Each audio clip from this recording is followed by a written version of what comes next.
Salamat, Nelson. At mga kapuso, hindi raw talaga matatawaran ang pagmamahal ng isang ina anuman ang pagdaan ng pagsubok o paghiwalayin man ng pagkakataon. Kaya walang kasing tamis ang muling pagkikita ng isang ina at kanyang mga anak na 2 dekadang nawalay sa isa't isa. Yan ang tinutukan ni Haji Riet. 1994 na umalis ang nooy 51 anyo sa si Dolores Capistrano patungong Cebu. Biyuda na siya at sasama sana sa bagong kasintahang Cebuano. Tutol ang pamilya ni Dolores dito pero wala silang nagawa dahil naging pasikreto ang pag-alis. Matapos ang isang taon, gumuho ang mundo ng pamilya ni Dolores, nakarating ang balitang patay na ang kanilang ina. Mula noon, ang anak niyang si Emeline araw-araw nang nag-aalin ng kandila para sa ina. Pero nitong nakarang linggo, isang milagro ang naganap.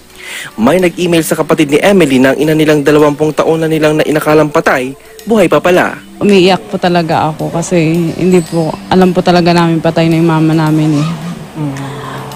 Ayun po, na nakausap namin po naman siya, naniwala po naman kami na si mama po talaga yun. Agad nilang binilhan ng tiket at pinaluwas na Maynila si Dolores. Kagabi, matyagang naghintay ang pamilya niya sa Quezon City. At nang may dumating na tricycle,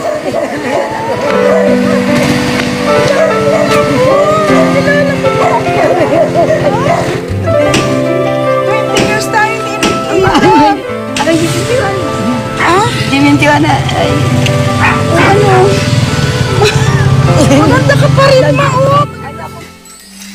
pagpasok sa bahay, halos di na makilala ni Dolores ang ibang anak at apo.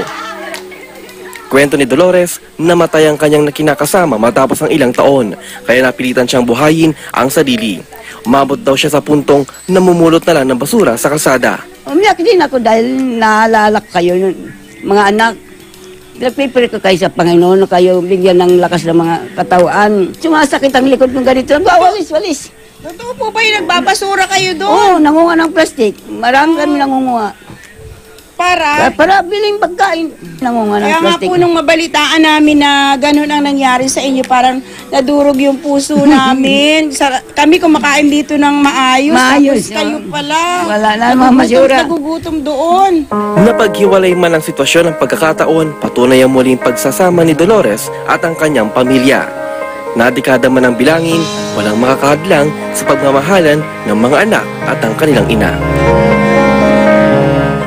Haji Riet na nakatutok, 24 oras.